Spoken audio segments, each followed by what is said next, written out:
নমস্কার, দিনবার্তায় আপনাদের স্বাগত। আমি জয়দীপ। এখনকার বিস্তারিত। কর্তব্যের গাফিলতি, তাই শিক্ষা বিভাগের রুশে এক শিক্ষা প্রতিষ্ঠানের 18 জন শিক্ষক কর্মচারী কালকিনি জেলার ইসাবিল উচ্চতর মাধ্যমিক বিদ্যালয়ের অধ্যক্ষ সহ 18 জন শিক্ষক কর্মচারীদের কারণ দর্শানোর নোটিশ জারি করেন জেলার শিক্ষা বিভাগের দায়িত্বে থাকা সহকারী কমিশনার প্রিয়াঙ্কা ইয়মনাম। মঙ্গলবার শিক্ষা বিভাগের দায়িত্বে থাকা প্রিয়াঙ্কা ইয়মনাম স্টালিন ভিজিটে যান। হঠাৎ পরিদর্শনে বিদ্যালয়ে সংঘটিত হওয়া বিসঙ্গতির সামনে উঠে আসে।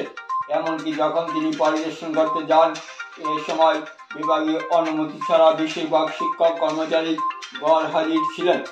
শিক্ষা সূত্রে পঞ্জীয়নের সঙ্গে উপস্থিত হওয়া শিক্ষার্থীদের খানিকটা ছিল অমিল। শিক্ষার্থী জিজ্ঞেস করলে তারা জানায়, প্রতিদিন বেশিরভাগ শিক্ষক শিক্ষিত অনুপস্থিত থাকেন। এর পরিপ্রেক্ষিতে তাদের বিরুদ্ধে শপথ জারি করা হয়েছে। দুদিনের মধ্যে জেলা কার্যালয়ে উপস্থিত থেকে কারণ দর্শন নোটিশ জারি করা হয়েছে।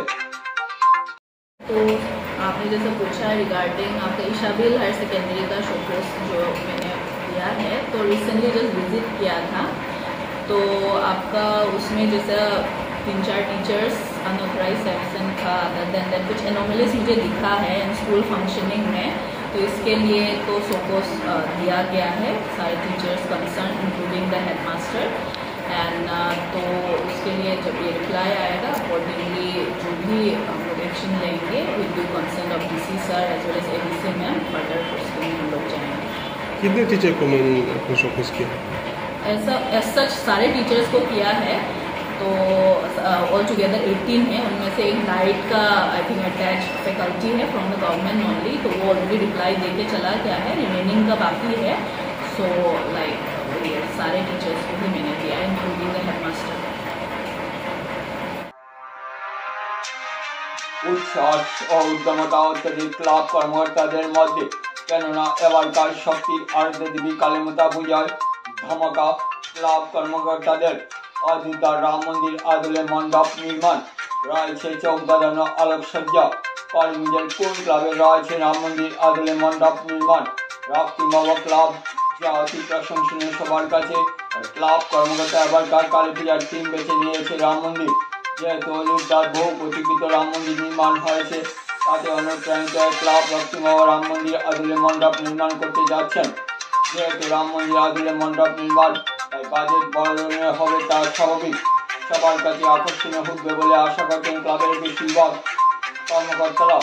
আজ ভূমি পূজার মাধ্যমে পুজোর সূচনা করেন ক্লাবের অন্যতম কর্মকর্তা বিধায়ক কমলাক্ষ দেবকায়স্থ। পুজোর সঙ্গে পুজোর রূপরেখা নীতি ব্যক্ত করলেন কমলাক্ষ, তা শুনে নেওয়া।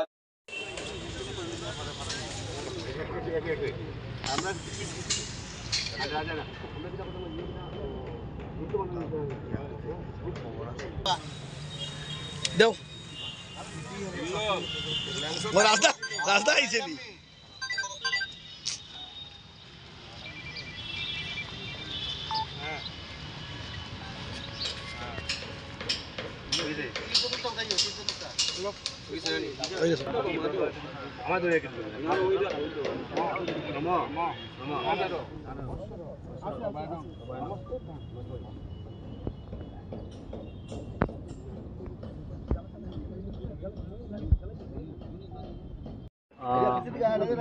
ভারতবর্ষের সভ্যতা সংস্কৃতির প্রতীক রাম মন্দির এবং বহু প্রতীক্ষিত প্রত্যেকটা সনাতন ধর্মাবলম্বী মানুষের আস্থার জায়গা।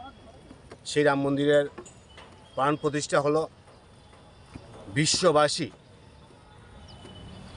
সেই প্রাণ প্রতিষ্ঠায় সবার চোখ ছিল এবং সেই মর্মে আমরা রক্তিমব ক্লাব এবার সিদ্ধান্ত নিয়েছি যে অযোধ্যার রাম মন্দির অনুকরণ করে আমরা এবার রক্তিমব ক্লাব এখানে বিশেষ করে এই প্যান্ডেল এখানে আমরা বানানো হবে এবং তার জন্য যদিও বাজেটটা একটু বড়, যদিও বিশাল পরিসরের মধ্যে সেই জিনিসগুলো হবে, সবার সহযোগিতা কামনা করছি।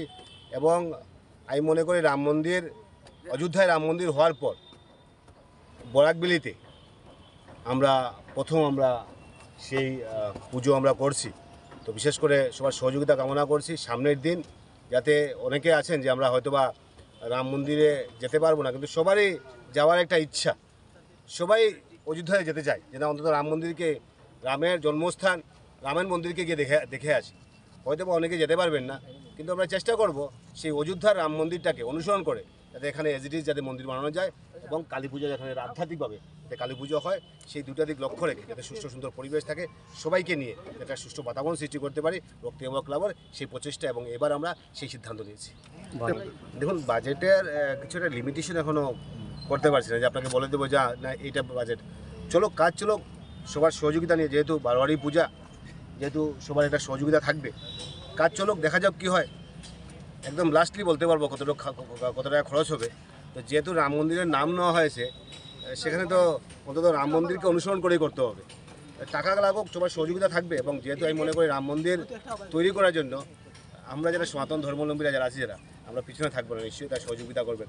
নিশ্চয়ই বড় মাপের বাজেট হবে, দেখা যাক কী হয়, সেটা আপনাদেরকে জানিয়ে দেবো। ডেকোরেটর বিশ্বজিৎ বণিক প্রত্যেকবার আমাকে বানায়, আমাদের বাহুবলী বানিয়েছে, পদ্মাবতীও বানিয়েছে, রাম মন্দিরও এখানে এবার বানাবে। প্রায় বিগত 7-8 বছর 10 বছর থেকে ওই আমাদের এখানে প্যান্ডেল বানায়। তো এবার যখন বললাম, তো যেহেতু রাম মন্দির সেটা ব্যাপারটা অনেক বড় ব্যাপার, সেটার মধ্যে অনেক কিছু জড়িত আছে। তো শুধু বানালেও হবে না, সেটা মানুষ এসে বলবে যেটা কীরকম হয়েছে, রাম মন্দিরকে অনুকরণ করে হয়েছে কি না। তো ওকে বললাম হি ইজ রেডি, এবং সে আমাদেরকে বলেছে যে রাম মন্দির অনুসরণ করে হবে এবং সেই অনুকরণ করে হবে, এবং আমি মনে করি বিশ্বজিৎকে দায়িত্ব দেওয়া হয়েছে, সুন্দর মন্দির আমরা এখানে বানানো হবে এবং সেই মন্দির এখানে বানাবো।